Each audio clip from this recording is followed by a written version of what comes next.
ٹھیک ہے. دوسرا سوال ہے کہ پیشاب کھڑا کر سکتے ہیں، یہ سنت ہے یا نہیں؟ میں نے بہت آپ کا ویڈیو بھی دیکھا تھا، اس میں آپ نے بتایا تھا.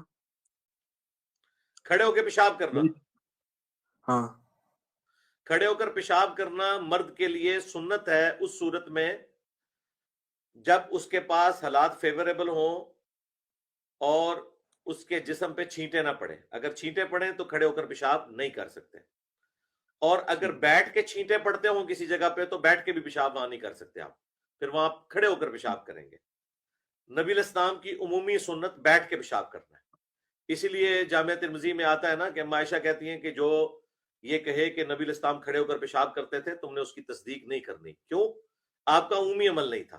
لیکن امام ترمذی ہی اس سے آگے ایک اور چیپٹر بناتے ہیں کہ کھڑے ہو کر پیشاب کرنے کا جواز، اس میں رخصت کا بیان، بیٹھ کے پیشاب کرنے میں رخصت کا بیان، اور رخصت ہے کھڑے ہو کر پیشاب کرنا. اور ادھر وہ حدیث لے کے ہیں جو بخاری میں بھی ہے کہ نبی الاسلام نے کھڑے ہو کر پیشاب کیا. تو یہ ڈیپینڈ کرتا ہے کہ آپ کے پاس سورسز کس طرح کے اویلیبل ہیں. جہاں پر آپ کھڑے ہو کر پیشاب کر سکتے ہیں اور آپ کے جسم چھینٹوں سے محفوظ رہے تو وہاں کر لیں. تو اس کی اجازت موجود ہے مرد کے لیے. نبی الاسلام نے بھی کھڑے ہو کر پیشاب کی ہے. ٹھیک ہو گیا.